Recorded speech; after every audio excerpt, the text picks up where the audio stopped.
vamos tentar entender um pouquinho mais sobre o próprio cristianismo, com toda a sua complexidade, a cristandade, né? Esse é o interior do Jardim do Túmulo em Jerusalém, uma das alternativas dos lugares possíveis, há duas possibilidades do túmulo vazio de Jesus, falando então sobre o cristianismo e tentando entender a história, porque às vezes tem gente que tem opinião muito forte, mas às vezes é só a opinião que é forte, o conhecimento é fraco, né? Então a ideia, a gente entender por que os diversos grupos da cristandade pensam do jeito que pensam e qual que é a maneira de pensar sobre várias coisas ligadas à fé. Bom, lembre-se, a fé cristã, quando se inicia, ela se inicia com Jesus e os seus 12 discípulos judeus no seu ministério na Galileia. Na verdade, Jesus nunca veio, nem disse, nem sugeriu qualquer coisa que ele estava fundando uma religião. Ele se apresenta como o Messias, que cumpre as profecias da Bíblia hebraica, do Antigo Testamento, e aí a revelação de Deus em Cristo começa a atingir originalmente só judeus, depois ela se expande para samaritanos, depois para gentios de outros povos que tinham contato com o judaísmo, e depois se espalha por todas as nações, e isso no ambiente do Império Romano. Você vai ver que inicialmente o cristianismo não cresce para o lado oriental, atravessa a fronteira do Império Romano, estava o antigo Império Parto, o império de cultura persa, não se espalha por aí, nem atinge a região onde moravam os antigos povos germânicos e eslavos, e nem desce para a África subsaariana. Está inicialmente limitado ao Império Romano. Todo o crescimento do cristianismo primitivo se dá especialmente em língua grega e se dá dentro das fronteiras do Império Romano. Para a gente ter essa ideia muito nítida, você pode ver aí o mapa da terceira viagem de Paulo, né? Paulo faz todas as suas viagens em 12 anos, do ano 46 até o ano 57.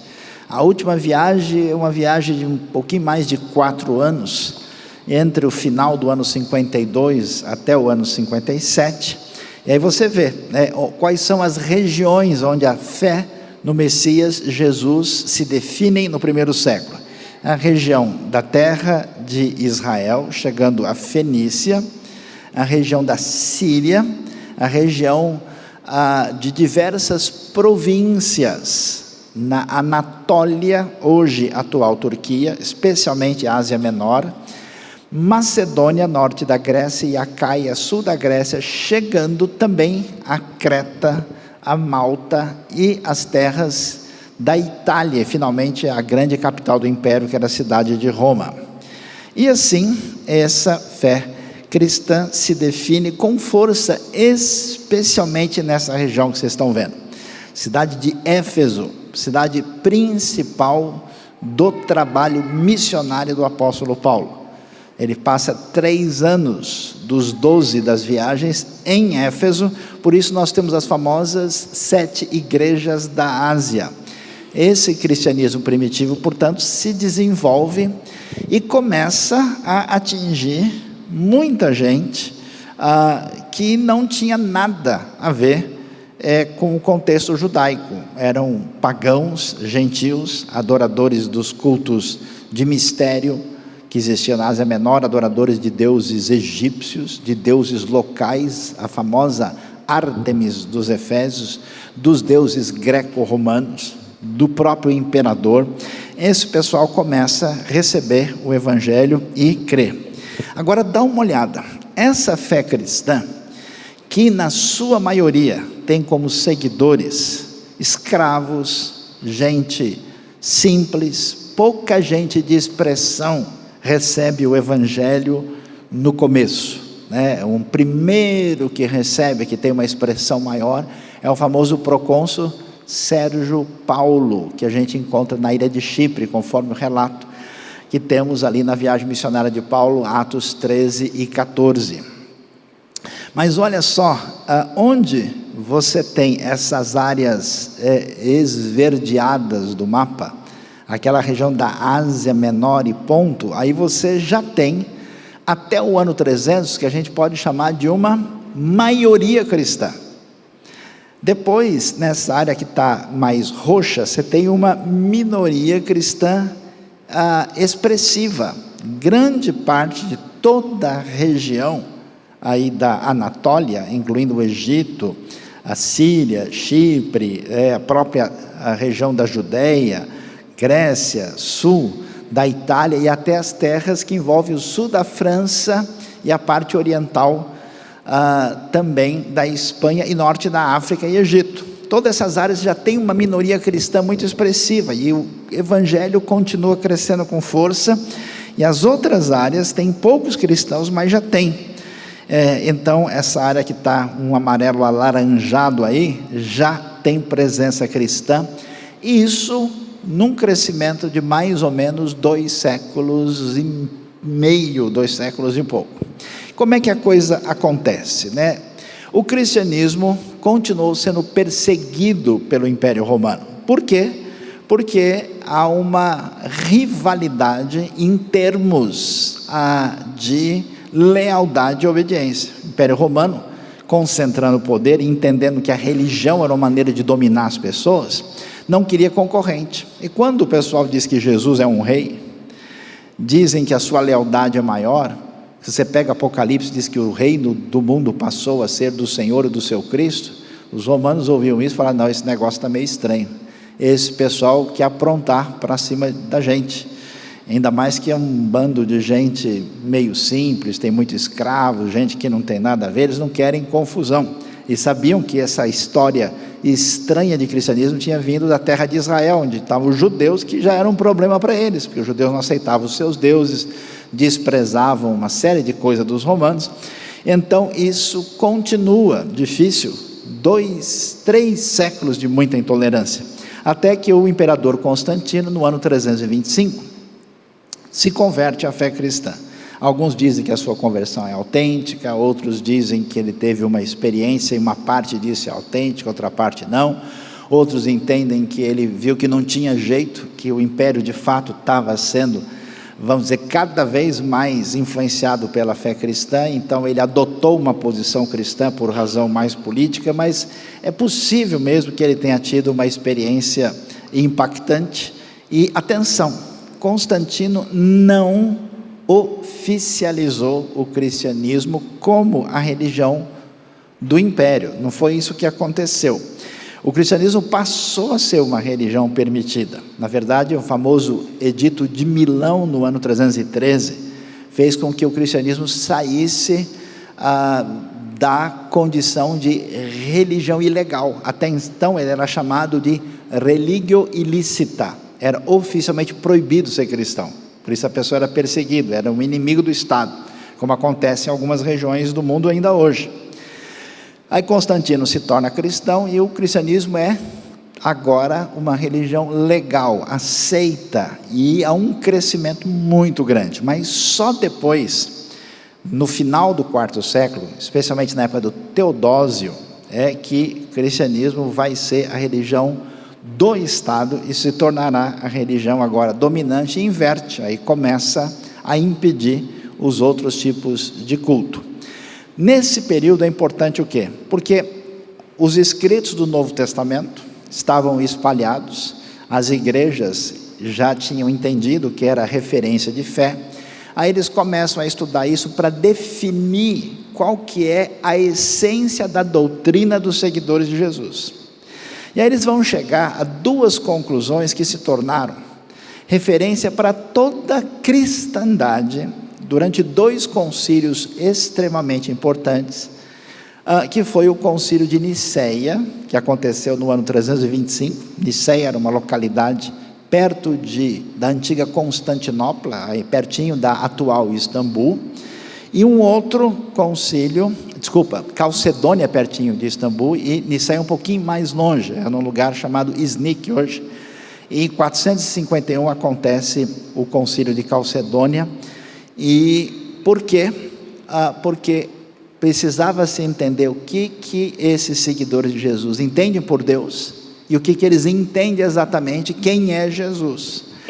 Isso é importante porque todos os cristãos de praticamente todas as comunidades do mundo, incluindo católicos, ortodoxos, evangélicos, protestantes, têm uma compreensão igual nessas questões que envolvem essas definições.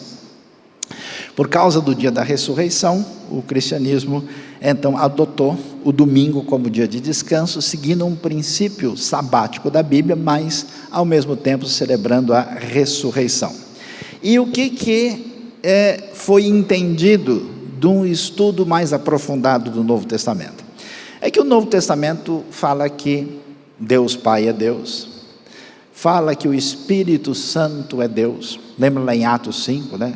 Vocês não mentiram aos homens, mas a Deus. Fala que Jesus é divino, claramente a gente vê isso em vários textos, né? O verbo se fez carne, habitou entre nós, no princípio era o verbo estava com Deus, o verbo era Deus. Então, qual foi a conclusão? Especialmente em função dessas afirmações, e de que a pessoa era batizada em o nome do Pai, do Filho e do Espírito Santo, final de Mateus 28, 19 e 20, definiu-se com clareza a doutrina da trindade ou da triunidade divina. E o que ela diz? Que Deus é um só existe um Deus. Mas esse Deus, misteriosamente, na essência do seu ser, é um ser só que subsiste em três pessoas distintas, de modo que o Pai é Deus, o Filho é Deus, o Espírito Santo é Deus, mas o Pai não é o Espírito não é o Filho, e o Filho não é o Pai. Como é que a gente entende a Trindade? Não entende. É um dos grandes mistérios da fé, porque você não conhece ninguém que pode ser um ser e ser mais de uma pessoa. Você mais que a gente conhece a pessoa com duas caras, né? Mas você não conhece a pessoa que isso não existe. Então, a doutrina da Trindade se definiu. E aí, preste atenção sobre isso.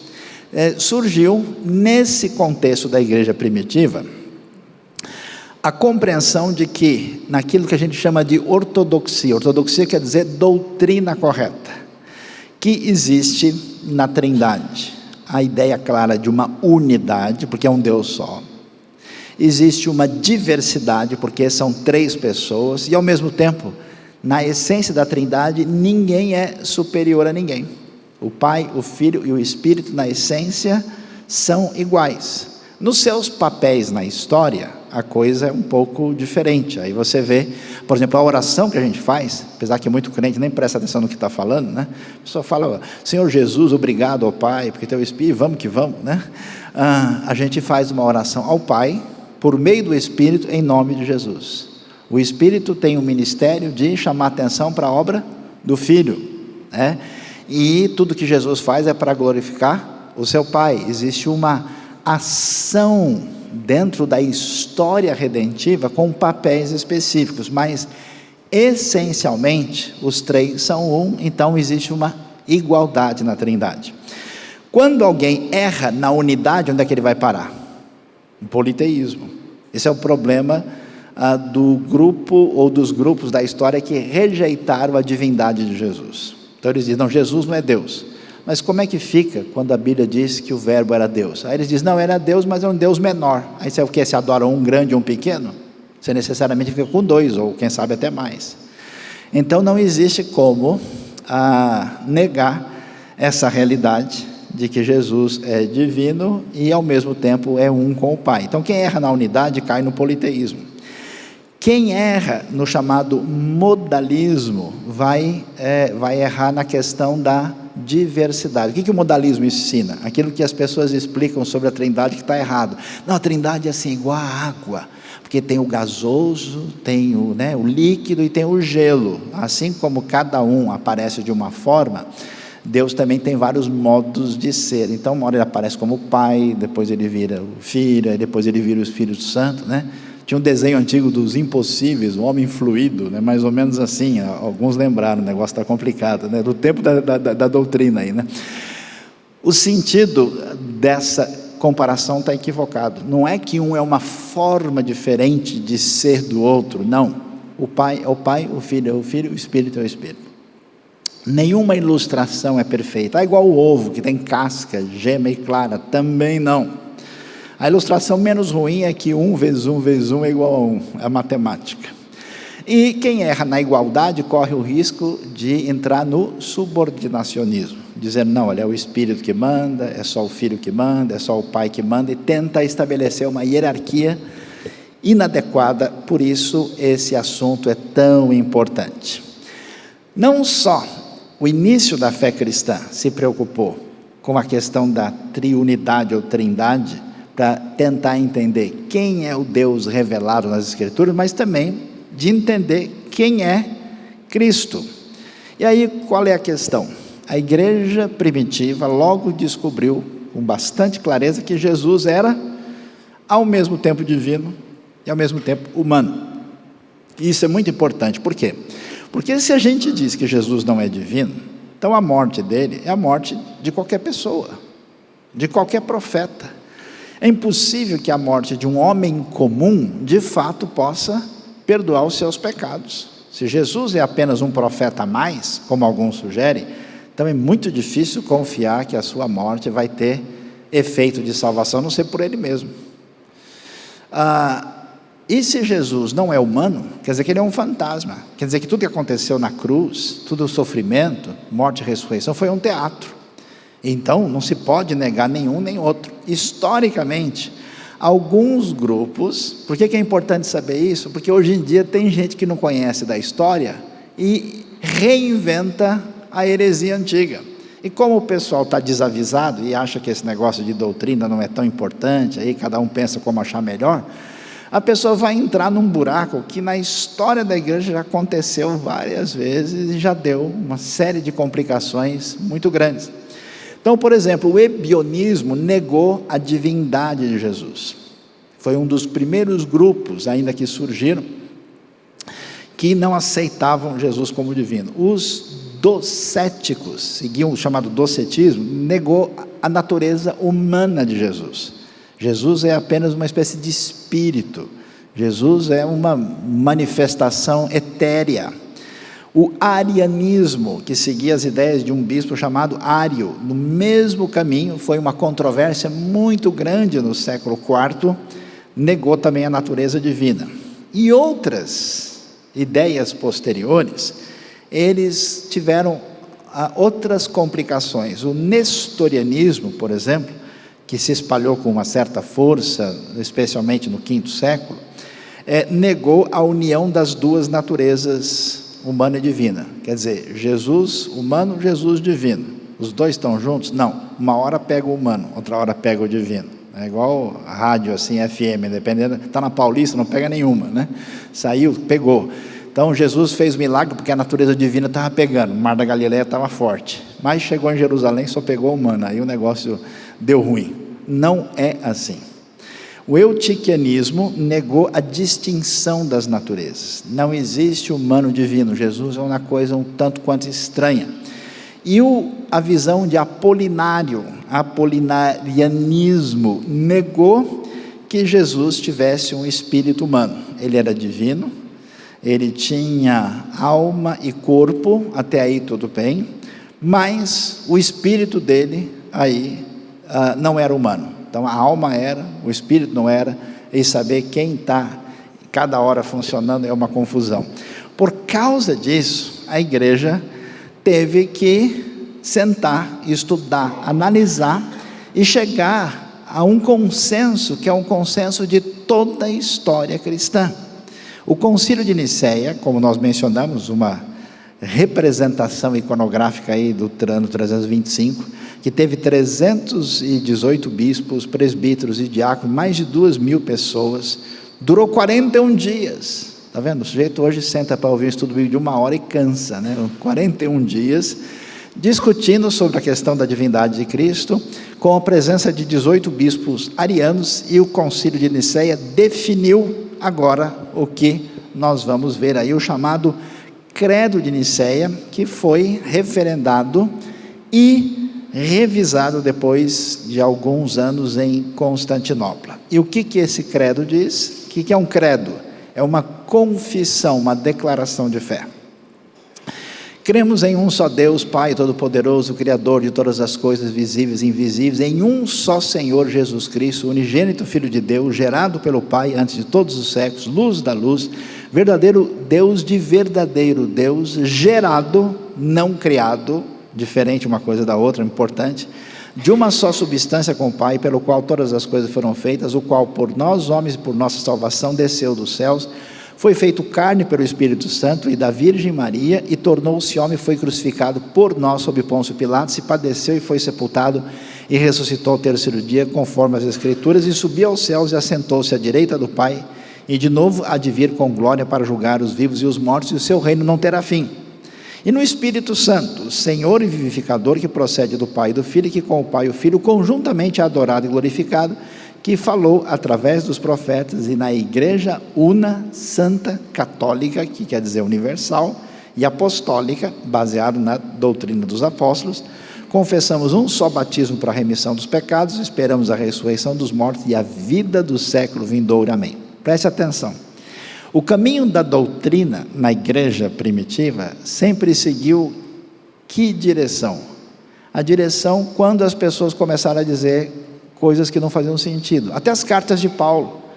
Quando Paulo, ou mesmo os outros, escrevem, é porque teve gente que começou a dizer um negócio que não fazia sentido. Então Paulo escreve para corrigir. As outras cartas também têm esse tom, ou correção de doutrina, ou de comportamento, uma série de coisas. E posteriormente, quando surgiram ideias equivocadas e estranhas, da mesma forma, a igreja então se reúne para chegar a um consenso, e esse é o consenso que define praticamente quase toda a cristandade sobre quem Deus é. Para entender mais especificamente a pessoa de Cristo, vem um pouco depois, no 5º século, a chamada Confissão de Calcedônia. O que ela diz? Esse consenso cristão. Fiéis aos santos pais, todos nós, perfeitamente unânimes, ensinamos que se deve confessar um só e mesmo Filho, nosso Senhor Jesus Cristo, perfeito quanto à divindade e perfeito quanto à humanidade, verdadeiramente Deus e verdadeiramente homem, constando de alma racional e de corpo consubstancial com o Pai, segundo a divindade, e consubstancial a nós, segundo a humanidade. Ou seja, Jesus é totalmente divino como o Pai, e totalmente humano como nós somos. Em tudo semelhante a nós, excetuando o pecado, gerado segundo a divindade e pelo Pai antes de todos os séculos. E nesses últimos dias, segundo a humanidade, por nós e para a nossa salvação, nascido da Virgem Maria, e aí vem a frase que você não esperava, Mãe de Deus. O que significa essa frase? A frase não foi escrita para tentar dizer que Maria era uma pessoa especial, mas para dizer que o filho dela era divino, porque a pergunta era essa. Essa era a pergunta que estava sendo levantada. Será que Jesus de fato é totalmente divino? Aí eles vão dizer, ele é, mas ele é tão humano que ele nasceu de Maria. Apesar disso, o filho de Maria é divino.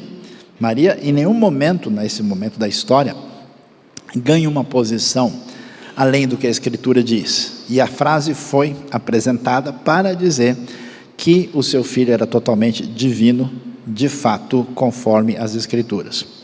Um e só mesmo Cristo, Filho, Senhor unigênito, que se deve confessar em duas naturezas, inconfundíveis, imutáveis, indivisíveis, inseparáveis. A distinção de natureza de modo algum é anulada pela união, antes é preservada a propriedade de cada natureza, concorrendo para formar uma só pessoa e em uma subsistência, não separada nem dividida em duas pessoas, mas um só e o mesmo Filho, o unigênito Verbo de Deus, Senhor Jesus Cristo, conforme os profetas desde o princípio acerca dele testemunharam, e o mesmo Senhor Jesus nos ensinou, e o credo dos santos pais nos transmitiu. Aí a gente consegue entender que nesse primeiro período da igreja, à medida que ela cresce, e são evangelizados vários povos nesse ambiente greco-romano, a compreensão sobre quem é Deus e sobre quem é Jesus se define. Agora vamos dar uma olhada como é que os livros cristãos se definem. Porque a pergunta é a seguinte: Deus nos disse alguma coisa? Sim. Como é que a gente vai saber o que Deus nos disse como referência de fé, de conduta e de prática? Então, no tempo de Jesus, e Jesus já concorda plenamente com isso, ele diz: olha, está escrito, está escrito. Isso mostra a convicção de que certos livros foram escritos porque eles eram inspirados por Deus, e eles eram livros com autoridade. Nenhuma pessoa, em nenhuma circunstância, nenhuma instituição pode, pelo seu poder político ou de ensino, ou por qualquer via mística, chegar a dizer: olha, eu tenho um outro livro que tem a mesma autoridade. Quando a gente lê o Novo Testamento, já descobre, Lucas diz, né, tudo aquilo que estava escrito na lei, nos profetas e nos salmos. Os salmos abriam a terceira parte da Bíblia hebraica, chamada Ketuvim. É o Antigo Testamento como a gente conhece. E quando o Novo Testamento começa a ser produzido, veja, o último apóstolo é João, que escreveu o Apocalipse. Ele morre no ano 101, bem velhinho. Depois do exílio na ilha de Patmos, ele é solto, vive mais um pouco e vai falecer. Quando a gente tem mais ou menos no ano 145, teve um sujeito meio estranho chamado Marcion. Ele tentou juntar uns livros para dizer: esses livros aqui são a referência, mas com uma ideia de rejeição total do Antigo Testamento. A igreja logo percebeu que essa ideia estava fora do que Jesus e os próprios apóstolos tinham ensinado, e isso ajudou um caminho que deu origem o chamado cânon muratoriano, o fragmento de Muratório, que já no ano 170 já traz uma lista bem expressiva de quais livros do Novo Testamento eram consenso dentro da igreja primitiva. Quando a gente lê a história de um pai da igreja importante chamado Irineu, ele cita quase todos os livros do Novo Testamento já no ano 180. Nesse período surge uma seita, um grupo diferente chamado gnosticismo, parecido com aquilo que é criticado por João e por Paulo, por exemplo, aos Colossenses. E aí surgem alguns escritos estranhos, especialmente aí no 3º e no 4º século. Às vezes você ouve uma notícia: olha, foi descoberto um livro lá que saiu numa revista popular aí, que questiona Jesus e os apóstolos, como se ninguém soubesse disso. Isso aí é conhecido há séculos e séculos, e esses livros não são cristãos, são geralmente escritos gnósticos que não tem nada a ver. E aí a gente tem no ano 367, na época, na verdade, de Atanásio, o 367, os 27 livros do Novo Testamento, e o 3º concílio de Cartago, já no ano 397, traz uma lista completa dos 27 livros que nós temos, fechando o que a gente chama de cânon neotestamentário. O cânon do Novo Testamento nunca se definiu como uma dúvida importante na história da fé cristã. É o mesmo Novo Testamento que católicos, ortodoxos, protestantes, evangélicos, todos têm, é uma referência só.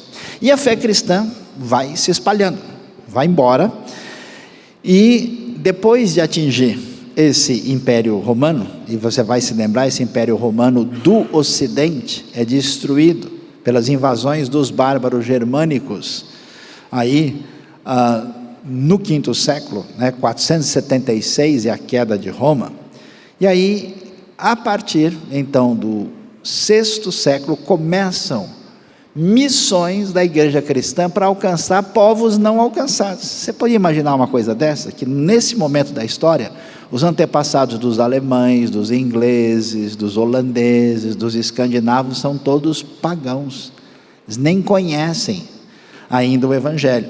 E aí as missões que vão atingir a Germânia, né, o papel importante de um homem chamado Bonifácio, né, o famoso Patrício, que vai evangelizar os irlandeses, também os habitantes da região da Inglaterra, e os celtas também são evangelizados, aí, especialmente entre os séculos VI e VIII. E assim, pouco tempo depois, a gente tem a evangelização dos povos eslavos da Europa Oriental. Metade vai por missões católicas e depois metade por missões ortodoxas, já que a igreja nesse período se divide em dois, que é a igreja no ano 1054, com a divisão entre católicos e ortodoxos. E depois, só por volta do ano 1000 em diante, é que os escandinavos vão ser evangelizados. Então, a Escandinávia tem 500 e poucos anos de fé cristã. Vamos dar uma olhadinha na história, como é que essa coisa aconteceu?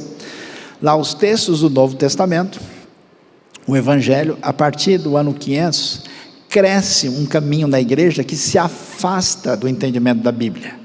A ideia era concentrar no ensino dogmático da igreja, e em vez de entender a Bíblia do jeito que ela está escrita, o pessoal caminhou na direção de uma coisa chamada alegoria. O que é alegoria? Você lê um texto e, entre aspas, entende ele espiritualmente. Não entende o que está escrito, entende um negócio que a pessoa aplica de maneira indevida.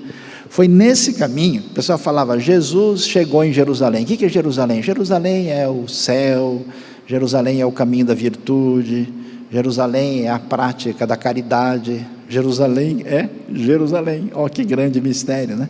E então, eles foram nesse caminho. E no ano 1054, a rivalidade e o desencontro, inclusive teológico, entre a igreja grega do Oriente e a igreja latina do Ocidente, dividiu a cristandade. Surgiram os ortodoxos. O que é uma igreja ortodoxa? Você pode ver a catedral lá no Paraíso. É um tipo de cristandade diferente do catolicismo em alguns aspectos, e separado já há cerca de 1000 anos. Então, os ortodoxos vão ter a sua nova Roma, que é Constantinopla, rejeita a autoridade papal, e o ambiente europeu é dividido. E assim, cada vez mais, na cristandade, especialmente medieval, a igreja vai assumindo o poder, dizendo, nós definimos o que é a vontade de Deus. Aquela expressão, né, latina famosa aqui, extra ecclesia nullum salus, fora da igreja não há salvação. A doutrina, quem tem direito de dizer o que a Bíblia significa, não é a própria Bíblia, é a igreja. Então a interpretação da Bíblia cai cada vez mais na centralização da igreja, e aí, nesse momento, dentro do próprio catolicismo, conhecendo e estudando a Bíblia, um grupo de pessoas disseram, não, peraí, não é possível que seja assim. O cristianismo primitivo está muito diferente do que nós nos tornamos hoje na Europa do século 13, 14, 15, 16. Quando a gente pensa em reforma protestante, não foi que aconteceu a reforma de Lutero. A verdade é que aconteceu a reforma em tudo quanto é lugar. Os primeiros que tentaram mudar o caminho, começam lá com Pedro Valdo no século XII, no norte da Itália, começa com Savonarola em Florença, no século XIV, os Lollardos na Inglaterra, com John Wycliffe, tem também Jan Hus, também no século XIV para o XV, na Boêmia, atual República Tcheca. E depois sim, nós temos Lutero, nós temos Calvino, temos o movimento anabatista, mas em toda parte o pessoal começou a dizer, pessoal, espera aí, esse caminho não está fazendo mais sentido. Por isso, surgem as chamadas igrejas que adotam a reforma, que porque rejeitaram a maneira medieval de pensar, foram chamadas historicamente de igrejas protestantes. Vamos entender qual foi a divisão. No Brasil quase não tem igreja ortodoxa, tá? A gente tem a igreja ortodoxa principal do mundo, que é uma igreja, digamos assim, grega, mas que a maioria na Rússia, maioria também em lugares como Bulgária, alguns outros países da Europa Oriental, Ucrânia, maior parte do leste europeu, não na Polônia. A Polônia é um país muito católico, também não na República Tcheca, depende um pouco, né? Mas tem algumas outras igrejas irmãs que a gente não conhece, que são igrejas que existem no Egito, como a igreja copta, no Iraque, na Síria, e são igrejas menores. A discussão começa sobre uma frase chamada "e o filho", filioque, ao credo niceno.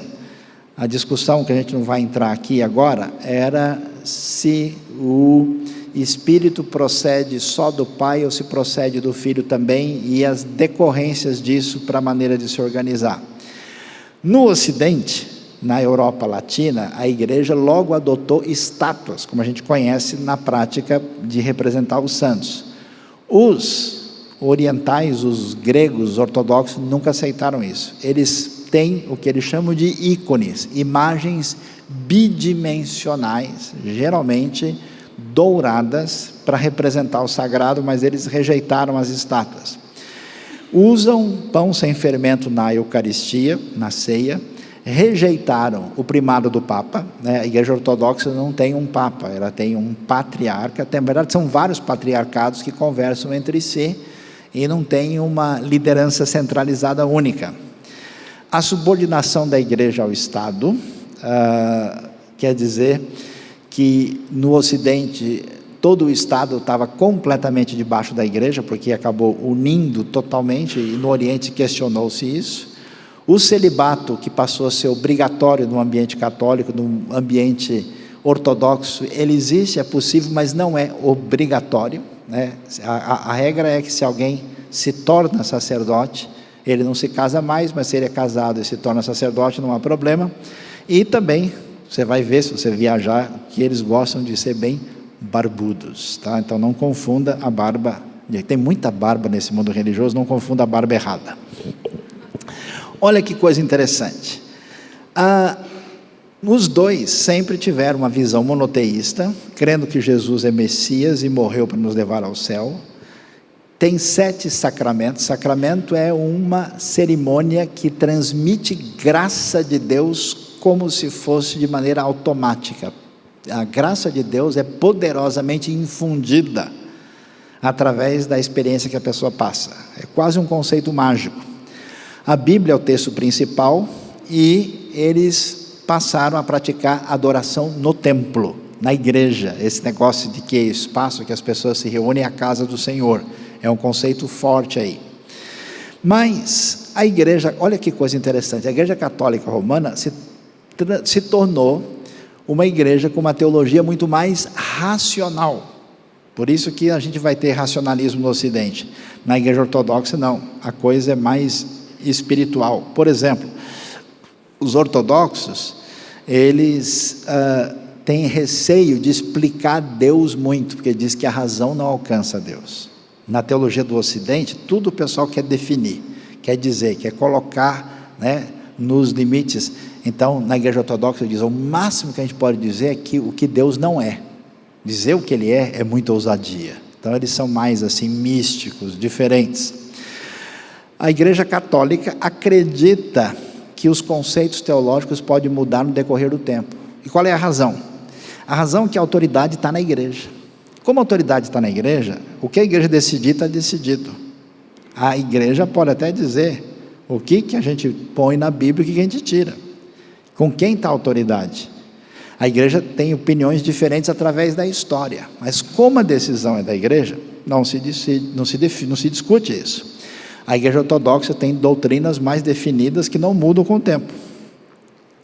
Deus é o Pai Supremo, estando Jesus e o Espírito abaixo dele. Então a ideia de dominação maior do Pai é forte na ortodoxia e na tradição ocidental não. Interessante que na tradição católica e protestante a coisa mais importante que existe é a salvação, que é o foco, é buscar a salvação que vem de Deus. No mundo ortodoxo não é. A coisa que eles acham mais importante é a deificação.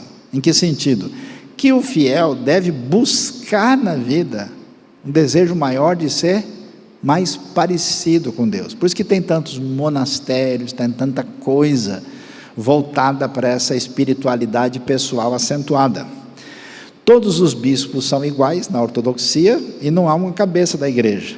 No ambiente católico, a igreja é dirigida pelo Papa, que teologicamente é infalível. Uma vez que o Papa diga escreva uma bula, ele emita com os cardeais hoje uma encíclica, aquilo ninguém discute. A maior parte dos católicos não conhece essa situação. Os ícones são bidimensionais e as estátuas são tridimensionais. O que acontece? Nesse ambiente de conflito, já que a igreja ortodoxa se separou, surge um cenário de questionamento. Como eu mencionei, os valdenses no norte da Itália, século XII e XIII, John Wycliffe e os Lollardos, século XIV na Inglaterra, Jan Hus, século XIV e XV, com irmãos boêmios e depois os morávios, Savonarola, em Florença, cidade rica, na época lá dos Médici, no século XV, começam-se a fazer as primeiras traduções da Bíblia, porque não existia tradução da Bíblia, só as antigas. A única Bíblia que era aceitável era a Bíblia em latim. Até 1960, a missa no ambiente católico era falada em latim. Agnus Dei que tolli peccata mundi, amém. Era assim, e às vezes de costa. Então, o povo não entendia. Até o que Lutero, quando ele vai escrever as suas teses, o que ele escreve e contra quem ele rebate é em latim, que era a língua culta. O povo comum falava português, espanhol, francês, inglês, alemão, o dialeto local. Aí começa o movimento das primeiras traduções da Bíblia com força, no século XV, XVI, e os humanistas, que é o povo do movimento da cultura, começando com Erasmo de Roterdã, começa a estudar os manuscritos gregos do Novo Testamento, fazer publicações. Isso quer dizer que o ambiente, nesse contexto, especialmente século V e XVI, é de questionamento do que estava definido no contexto europeu dessa época. Aí surge, então, o movimento da Reforma, que tem uma tônica: precisamos descobrir o que foi perdido. Vamos voltar para as origens. O movimento é religioso, mas é claro, para ele poder se sustentar e acontecer, ele teve dimensões políticas, econômicas e sociais. Um reformador, sem um apoio de alguém, como foi Lutero, por exemplo, escondido, devidamente protegido, não teria condição de ir adiante. E claro, diante desse poder concentrado da igreja medieval, muitos ambientes estavam insatisfeitos e buscavam alternativas de uma vida melhor. Então, aí nós temos a origem das igrejas históricas do protestantismo, e 4 movimentos principais aparecem. O luteranismo, claro, que é a reforma a partir de Lutero. O calvinismo, que tem força inicialmente em Genebra, na Suíça, mas vai ter um impacto muito grande na história da Holanda, além da Suíça e da Escócia, diferente da Inglaterra. Na Inglaterra a gente vai ter o anglicanismo, e na Suíça e na Alemanha e também na Holanda surgem os primeiros movimentos anabatistas, e depois a gente vai ter o movimento batista propriamente dito. O que foi que os reformadores questionaram? As ideias que estavam sendo colocadas a igreja está acima da Bíblia. Os reformadores falaram: não, de jeito nenhum. Como assim? A Bíblia veio antes. Sola Escritura. Não é a igreja que vai dizer como é que a Bíblia deve ser, é a Bíblia que vai dizer como a igreja deve ser. Os livros apócrifos, deuterocanônicos, que foram incluídos e reforçados no século XVI, no Concílio de Trento, os reformadores disseram: não, isso não faz sentido. A história católica, com mudança de opinião através dos séculos, com coisas controvertidas, com a história das cruzadas e mesmo com a Inquisição, levanta a pergunta: será que essa instituição de fato tem a autoridade que diz que tem? O Papa e a infalibilidade papal, isso coloca a palavra do Papa no mesmo nível da Escritura, não é possível. a salvação e a suficiência de Cristo, que no Novo Testamento é clara, mas na tradição católica começou a ser dividida. Para você ser salvo, não é Cristo, precisa da igreja, precisa dos sacramentos, precisa da intercessão dos santos, precisa desse ritual. E aí eles disseram, não pode ser assim. Aquilo que é chamado de veneração, e às vezes na prática popular vira adoração, de Maria, dos santos e das imagens. Os reformadores disseram, peraí, isso está muito diferente do início. Os 7 sacramentos da igreja, que você sabe que na Eucaristia, se acredita que a hóstia vira corpo de Cristo de verdade. Não é que você come uma coisa que representa ou simboliza e aponta, não, é corpo físico, é a chamada transubstanciação.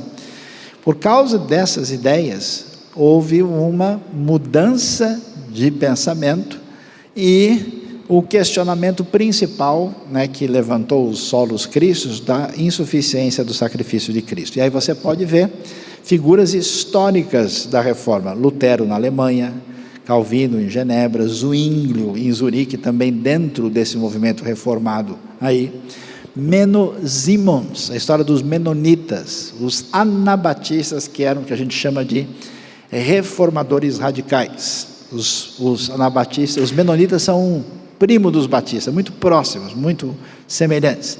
E a reforma mais controvertida, que foi do Henrique VIII na Inglaterra, no anglicanismo. Então você pode ver as tradições principais: luterana, calvinista, também junto com Zwinglio, e depois a reforma anabatistas, que são os três grupos principais que chegam até nós, aí com os menonitas, separatistas.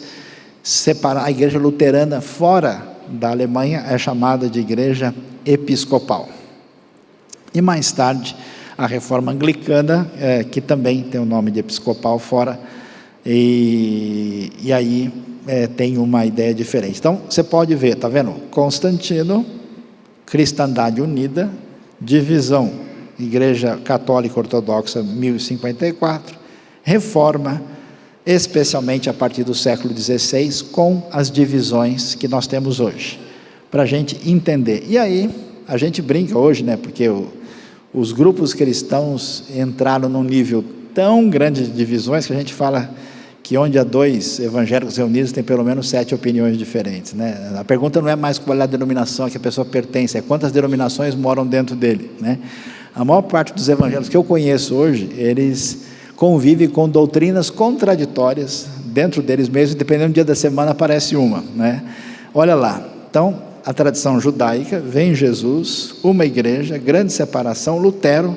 e aí você tem, do mundo mais antigo, a igreja armênia, copta, o ortodoxo oriental, catolicismo, os diversos grupos radicais da reforma, como luteritas, menonitas, os irmãos, e aí todos os principais grupos que envolvem a dimensão protestante ou evangélica. Vamos entender um pouquinho mais de perto. Lutero, ele questiona, na Catedral de Wittenberg, nesta porta, claro que a porta que está aí não é a original, escreve as 95 teses, dizendo que aquilo que o ambiente medieval católico dizia não podia ser a referência para quem conhecia a Escritura. Lutero era um sujeito muito genial. Ele se tornou doutor em teologia antes dos 30 anos de idade. E aí, qual foi o problema de Lutero? Botaram ele para dar aula de Gálatas, Romanos e Salmos. Aí começou a ler a Bíblia, deu ruim esse negócio. Falei para vocês que é perigoso, Por isso que o pessoal evita, para não ter problema na vida, Ler tanta coisa bonita, tanta gente, Bíblia que é bom, a pessoa sabe pouco. Então Lutero começou, e ao ler a Bíblia, ele falou, peraí, o que está acontecendo? Então ele bate de frente. Ele é chamado pelo dono do mundo, Carlos V, rei de Espanha, dono da Espanha, de todas as colônias das Américas e fora das Américas. O também imperador do Sacro Império Romano Germânico. O que sobrou do grande Império Romano, ele era o chefão. Ele chegou em 1521, Na famosa reunião especial em Worms, que é chamado dieta de Worms, o pessoal fica assustado, nossa, o pessoal só comia minhoca, né? Era dieta de Worms. Não, né? Eles se reúnem e ele fala para Lutero voltar atrás, para que ele não tenha problemas. E Lutero responde, Hier stehe ich kann nicht andermals. Aqui estou eu e eu não posso retroceder, a não ser que eu seja única e exclusivamente provado pelas Escrituras que eu estou errado. Coragem de um sujeito desse enfrentar o poderoso, o dono do mundo e falar, é assim e ponto final, de fato está faltando Lutero nos nossos dias.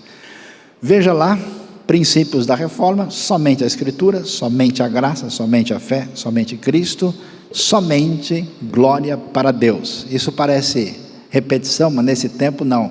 O jeito de pensar medieval, a glória era humana, baseado no poder da razão. E a ideia extremamente importante, que muito crente não entendeu até hoje, por isso que eles acham que sempre tem um ungidão do Senhor, por meio do qual eles vão chegar mais perto de Deus, chama-se sacerdócio universal dos crentes. Toda pessoa tem acesso direto a Deus através de Cristo Jesus.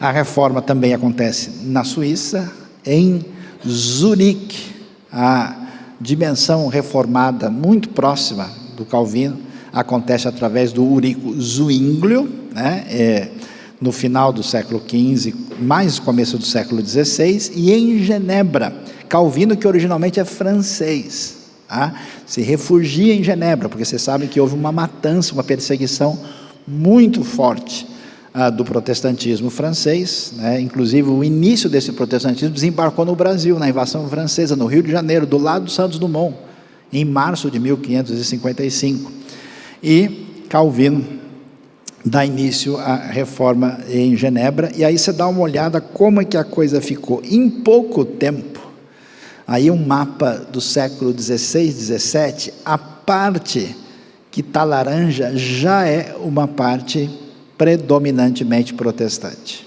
A outra região é católica, essa parte que está meio roxa, região onde o catolicismo recuperou, e aí vem a história triste, que a gente às vezes não escuta do lado protestante, que infelizmente, como essa batalha não era só uma batalha religiosa, mas também envolvia questões políticas e econômicas, houve uma série de guerras, inclusive lá no ambiente alemão, houve a famosa Guerra dos 30 anos, que terminou com a Paz de Westfália, e que foi uma mortandade em nome do Evangelho, quer seja do lado católico ou protestante. E isso ajudou a semear um ambiente de muito questionamento no ambiente europeu, por isso que às vezes a gente ouve falar, mas a Europa não está interessada em religião, porque por causa dessas coisas, de outros movimentos complicados, como o colonialismo e outras coisas mais, isso de fato trouxe uma situação complicada nesse ambiente religioso. Então, a gente vai ver o que acontece na sequência da história. A reforma suíça, que começa um pouquinho depois da luterana, com Zwinglio e Calvino, ela se expande com bastante força na Europa. Ela tem muita organização e uma sistematização teológica muito definida, com catecismo, com confissão. Essa é a reforma calvinista. Então veja que a gente tem uma doutrina básica sobre Deus e Cristo que vem lá de trás. Outros aspectos da teologia que a gente conhece é escrito e desenvolvido nessa época. E aí se escreveram sobre doutrinas, governo de igreja, normas para o culto, como é que a gente lida com a política, com a sociedade. E a famosa confissão de fé de Westminster é a principal confissão que tem essa expressão de pensamento calvinista. E o que eles enfatizaram mais? Vindo dessa divisão daquilo que envolvia o catolicismo medieval, a ênfase foi na soberania de Deus, na predestinação, no monergismo. O que é monergismo? É que na ação entre Deus e o homem tem uma força só, que é a divina agindo. Os dois pactos, chamados das obras e da graça, A importância da lei de Deus, o governo representativo na igreja, presbíteros e diáconos, e aquilo que definia como deveria ser o culto, o chamado princípio regulador. Toda a igreja reformada ou presbiteriana é a igreja que funciona nesse sistema. Por isso, em Genebra tem os famosos 4 reformadores, numa grande praça: Calvino, Farel, Beza e o escocês John Knox, que se refugiaram e ajudaram a moldar a tradição reformada. E aí vem a questão: os reformados, até numa oposição ao jeito aristotélico de pensar no catolicismo, eles começaram a enfatizar muito o fato de que quem faz tudo é Deus e não é o ser humano. Aí eles definiram o que é chamado de tulip, a tulipa. A sigla ficou famosa a partir da língua inglesa, mas o que eles disseram? Eles dizem o seguinte: primeiro, que o ser humano não é que ele é caído, não é que ele é fraco, não é que ele é mau, ele é horrorível, mistura de horroroso com horrível. Ele não tem nada que preste. Existe o que é chamado de depravação total do ser humano. Não há nada de bom, todo ser humano é completamente corrupto. A segunda coisa é que Deus é que escolhe as pessoas, escolhe e as predestina. E a pergunta é: com base em quê? Resposta: em nada. Deus não tem razão para escolher ninguém, Ele escolhe a partir da sua decisão soberana. E essa eleição, portanto, ela é incondicional, ela não tem qualquer participação humana. A terceira ideia, é isso que assusta um pouquinho mais os não calvinistas, que eles vão ouvir isso, e talvez você vai se assustar agora, é a ideia de que a expiação, a obra de Cristo, não foi em favor de toda a humanidade. A expiação foi feita somente pelos eleitos, somente por aqueles que serão salvos. Por quê? Porque a ideia é que Cristo não poderia morrer em vão. Se Ele morreu por alguém, aquela pessoa tem que ser salva, senão o seu sacrifício não é eficaz. Portanto, a expiação limitada quer dizer que Jesus não morreu por todo o mundo, mas somente pelos eleitos e pelos salvos. Depois, a ideia da graça irresistível, que ninguém pode dizer não ao Evangelho. Por quê? Porque quando Deus chega para atingir a pessoa pode pensar no que ela quiser, mais cedo ou mais tarde ela vai chegar lá. Vai ser igual o Jonas, ele quer ir para Tarsis, mas não tem jeito, vai acabar em Nínive. Vai ser igual o Paulo, pode perseguir, uma hora ele vai te pegar. Então, a graça não pode ser resistida. E finalmente, que a pessoa que é salva jamais se perderá, porque uma vez salvo, salvo para sempre, o que é chamado de perseverança dos santos. O que aconteceu? Do outro lado, ainda na Holanda, um outro rapaz chamado Jacó Armínio. Veja que essas coisas tudo do século 16 e 17, no Brasil até hoje o pessoal acha que essa é a última discussão do dia, O Armínio pegou e disse: não, peraí, o pessoal esqueceu de ver a parte humana nessa história.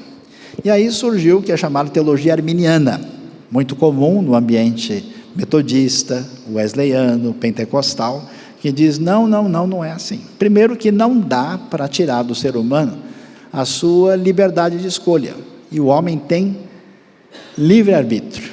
Livre-arbítrio quer dizer que, mesmo que Deus ofereça, que queira fazer, Deus respeita a escolha dele. Se ele não quer, a escolha dele é que vai definir, é a gente que decide se quer o Evangelho ou não. A eleição é condicional. Não é, Deus não escolheu incondicionalmente, não. Depende se a pessoa aceita ou não. A expiação não é limitada, ela é universal. Jesus morreu por todo mundo e quem aceitar entra, quem não aceitar não entra.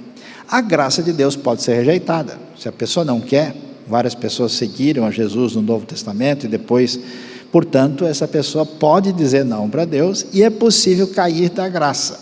E aí, Jacó Armínio faz o contraponto enfatizando a liberdade humana. E aí surge isso que até hoje você conhece das discussões, do dia a dia, dos livros, da teologia, dos seminários e da internet principalmente.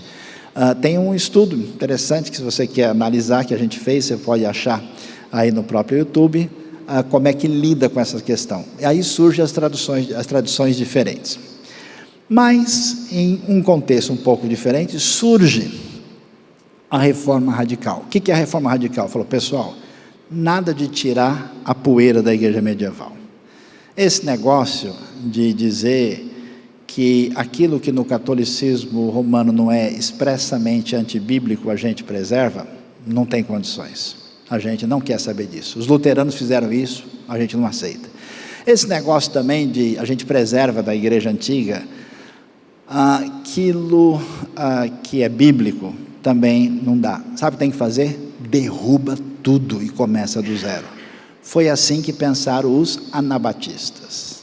Anabatistas tiveram um problema muito sério, porque a questão principal deles, contra todas as igrejas protestantes, é que não podia fazer o quê? Misturar política com religião. Não podia ter igreja estatal.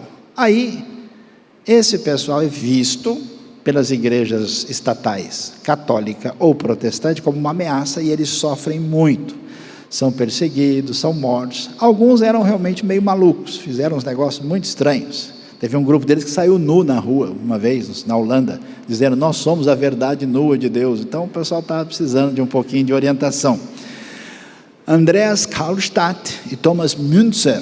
Müntzer fez um negócio muito louco, ele tentou criar uma colônia assim, que esperava o fim do mundo, e virou um negócio confuso na Alemanha, e eles foram perseguidos. Essa rebelião de Münster foi muito complicada, Münster um, Münster é outra.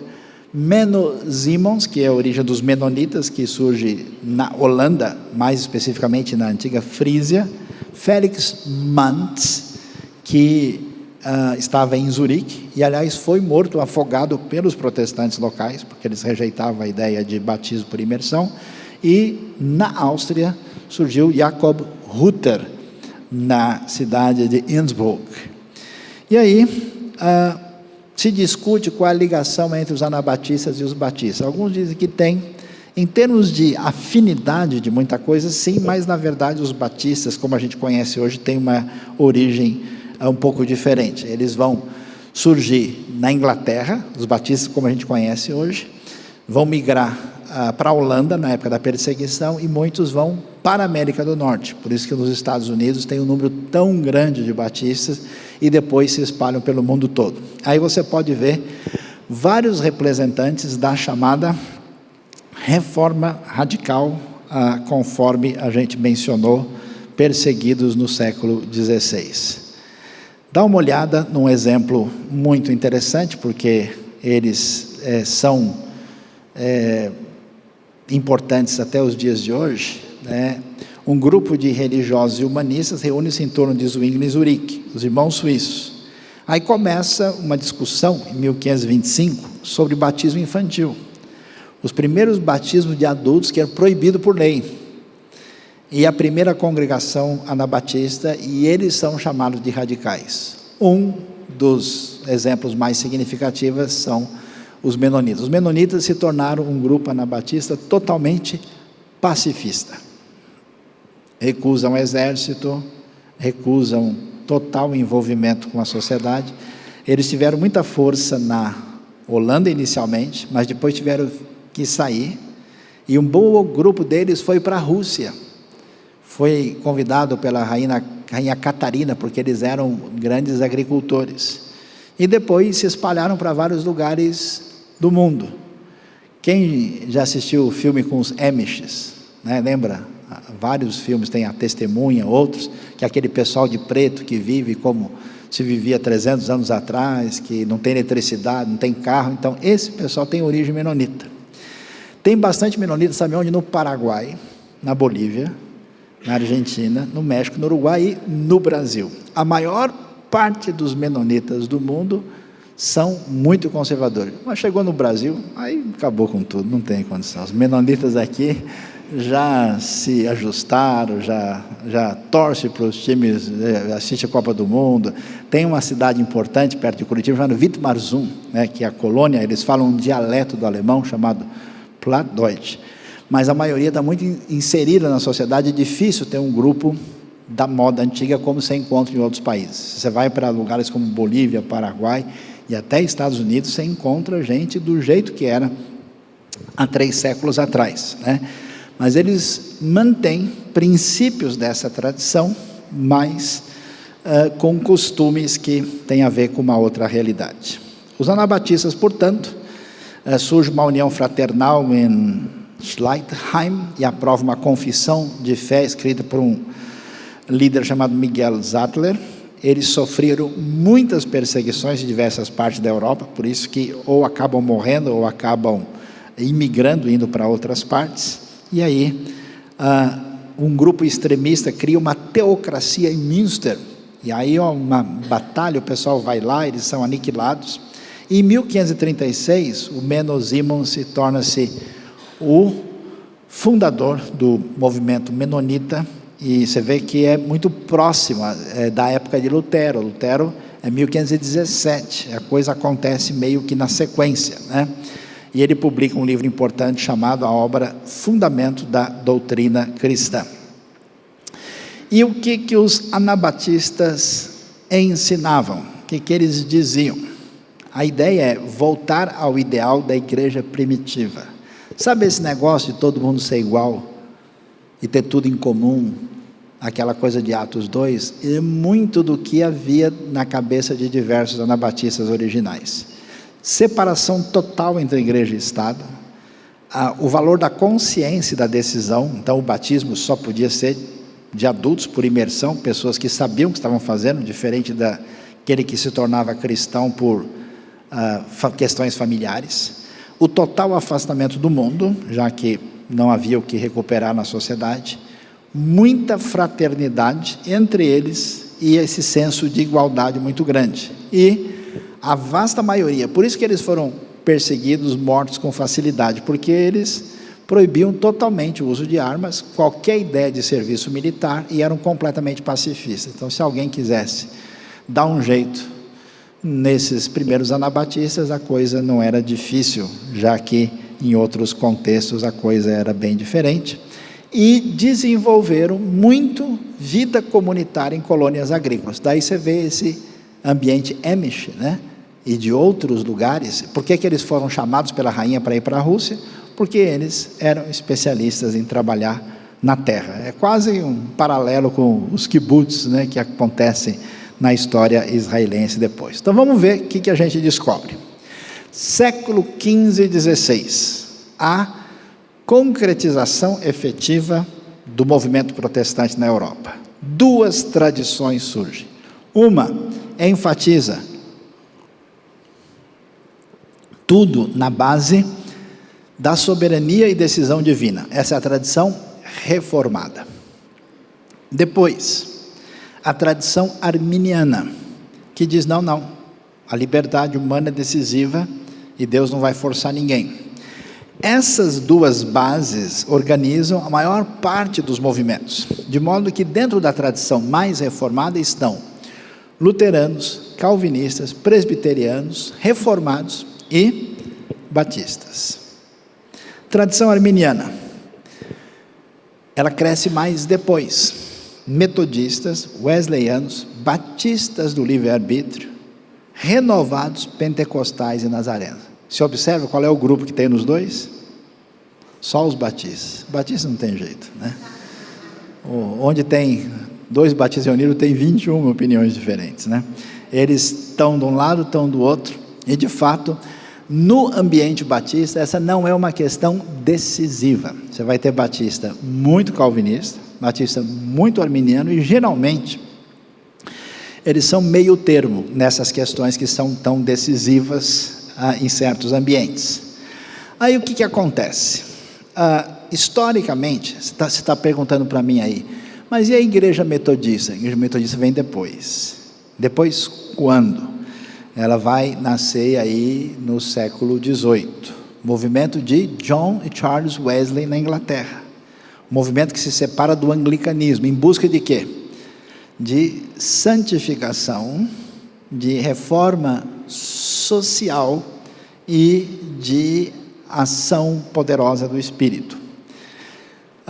Wesley passa uns anos como missionário também na América do Norte. Ele tem uma experiência de conversão verdadeira e ele inicia um movimento de vida santificada, uma ação contra movimentos sociais, desenvolve muitos movimentos sociais contra a escravidão, exploração do ser humano, uma série de coisas, e tem uma tradição muito voltada à experiência profunda com Deus. E o movimento wesleyano cresce com força na Inglaterra, também nos Estados Unidos, dá origem ao movimento metodista original, que depois se desdobra nos nazarenos, em outros grupos semelhantes, e eles vão ser a raiz de que movimento? Do movimento pentecostal. Porque na América do Norte, nós tivemos dois grandes movimentos de avivamento intenso. Um era um avivamento da época mais calvinista, com pessoas como Jonathan Edwards e George Whitefield, que teve grande impacto na história americana antiga. Mas teve um outro grande despertamento, cujo dos líderes mais conhecidos era um homem chamado Charles Grandson Finney. E entre essa tendência semelhante também o próprio John Wesley. Aí você tem a história da espiritualidade mais calvinista e da espiritualidade mais arminiana. E nessa espiritualidade arminiana, no final do século XIX para o século XX, nasce o movimento pentecostal. E qual é a convicção do movimento pentecostal? É que a vida cristã, para funcionar, precisa da ação direta e intensa do Espírito Santo. E essa ação do Espírito se dá através de uma experiência com o Espírito, que foi chamada de batismo do Espírito, e através da manifestação dos dons espirituais milagrosos, particularmente línguas, profecias e cura, no movimento original. Esse movimento nasce em 1901, ele ganha força em 1906, com o famoso movimento da Rua Azusa, e ele chega ao Brasil em 1910, com a Assembleia de Deus e também a Congregação Cristã do Brasil. Esses movimentos todos estavam razoavelmente caminhando na sua dimensão de fé, quando vai surgir uma outra tradição causada pela força do iluminismo na Europa, que é a tradição que diz, olha, aquilo que a razão não pode explicar, na experiência religiosa, não tem sentido nenhum. Esse movimento muito racionalista começou a questionar a Bíblia, aí que o pessoal começou a dizer, olha, o que aconteceu na Bíblia não aconteceu, se aconteceu não quer dizer que foi milagre, na verdade isso é uma coisa mais psicológica, aí surge o que a gente chama de tradição liberal. Por isso que você tem a responsabilidade de estudar e de aprender, mas se você não tiver uma base, sair pegando qualquer livro por aí lendo, você não sabe o que você está lendo. É igual pegar na farmácia e pegar o remédio que está na frente e sair tomando. Então você tem hoje coisas publicadas até recentemente em português de autores completamente céticos, quase ateus, e que escreveram, na verdade, sobre temas teológicos, negando tudo que a Bíblia diz. Essa tradição liberal de rejeição dos milagres, da autoridade, da historicidade da Bíblia, ela gerou um movimento de oposição. Não, peraí, esse pessoal está questionando a Bíblia, está falando bobagem, então agora a gente vai para o outro extremo. E isso teve muita força, particularmente no sul dos Estados Unidos, no início do século XX, muito nos anos 20 e 30, que é a tradição chamada fundamentalista. Por que fundamentalista? Porque nós precisamos defender os fundamentos, era essa a ideia. Só que o pessoal passou do ponto. É aquele pessoal que dizia assim, ó, não quero nem saber. O pessoal está questionando se a baleia engoliu Jonas, mas é lógico que engoliu. Aliás, se a Bíblia falar que o Jonas engoliu a baleia, não quero nem saber. Está lá, eu acredito. Não quero nem perguntar como foi, não quero nem discutir, né?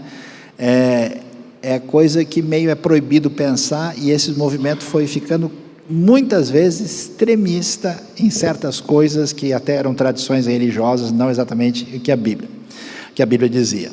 Passado um momento dessa tradição fundamentalista, fortaleceu-se no mundo a tradição carismática, que é a tradição de inspiração pentecostal.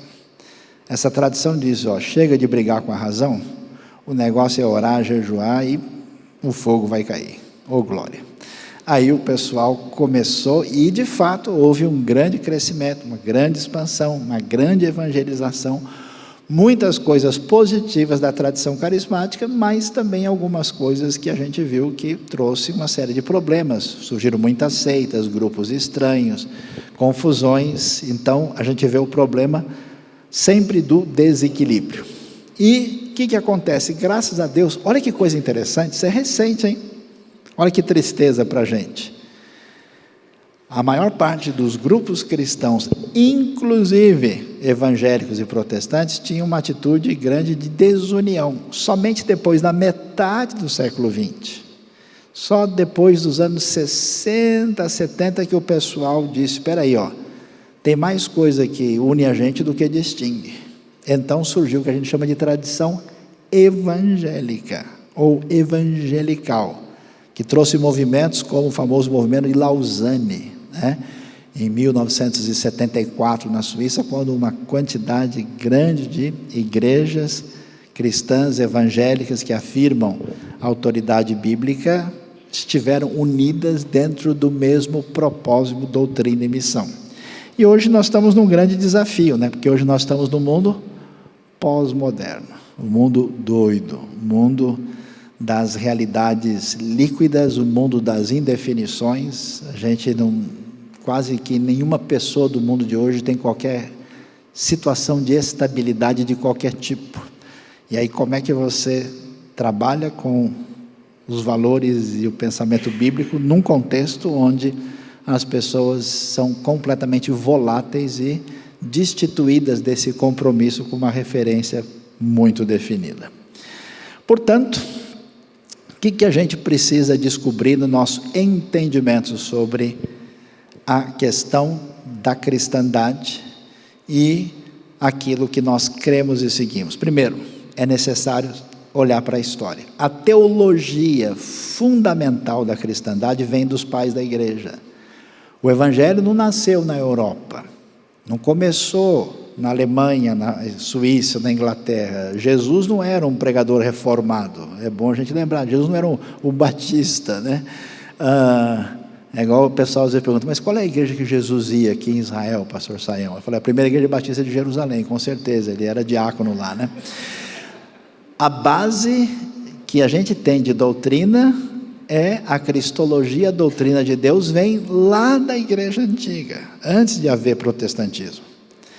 Segundo, a doutrina da salvação, que é o quê? A soteriologia, e a doutrina sobre qual é o sentido da Bíblia, a bibliologia, procede de onde? Da Reforma. Lutero e Calvino são os principais teólogos que nos ajudaram a definir com clareza o que a gente entende por salvação, se somente a graça, somente a fé, o que quer dizer a Bíblia, ser palavra de Deus, qual é a autoridade da Bíblia. Isso a Reforma trouxe a mesma confiança que havia inicialmente. Depois, aí que você tem que entender bem, saber separar as coisas, o que é mais importante e o que é menos importante. A eclesiologia, que tipo de governo de igreja é melhor? É o que tem presbitério? É o que tem uma arquidiocese? É em que a liderança maior define? É o modelo congregacional? É tudo votado pela Assembleia ou é parcialmente? Essas coisas são importantes, mas são secundárias. A pneumatologia também, qual é a nossa doutrina do Espírito Santo? O Espírito Santo é uma realidade, é verdade, agora como é que ele atua, qual é o seu papel, como é que a gente faz certas coisas, está num outro perfil. E a escatologia, se é pré-milenista, é pós-milenista, é amilenista, é pré-tribulacionista, é dispensacionalista, qual é a sua perspectiva? É importante saber. Mas quem foi que contribuiu para essas posições? Batistas, metodistas e pentecostais. As diferenças que existem entre os diversos grupos evangélicos e protestantes são em aspectos secundários. Então preste atenção que você não pode confundir as coisas, porque às vezes vem uma pessoa e fala uma loucura, negando um negócio ligado à Bíblia e a Deus, e a pessoa ouve, mas é a opinião dele. Eu falo, não é possível que essa pessoa não está entendendo. Um dia eu ouvi um pregador dizendo, olha, essa parte de Romanos da Bíblia aqui você pode tirar e jogar fora, que não faz diferença nenhuma. Aí o sujeito de igreja ouve, ele pensa assim. Como ele pensa assim? Se você pega a Bíblia e tira o pedaço que você não quer, fica difícil. Agora, se a pessoa acha que a gente deve cultuar de manhã ou à noite, que a gente tem que usar camisa social ou camisa polo, se o óculos deve ser vermelho ou lilás, isso aí é outra coisa, né? Isso é irrelevante se a gente faz, isso não tem, né, importância. Então, o grau de importância das questões teológicas, se eu tenho qualquer doutrina que interfere naquilo que é essencial para a salvação, o problema é sério. Então, quando alguém nega Cristo, Deus, a autoridade da Bíblia, sacrifício de Jesus, aí eu não posso ter negociação. Vamos fazer uma parceria com a Testemunha de Jeová aqui, para a gente estudar junto? Não, não dá, porque uma coisa é uma coisa, outra coisa é outra coisa. Não, mas a gente tem que ser tolerante, mas não tem nada a ver uma coisa com outra.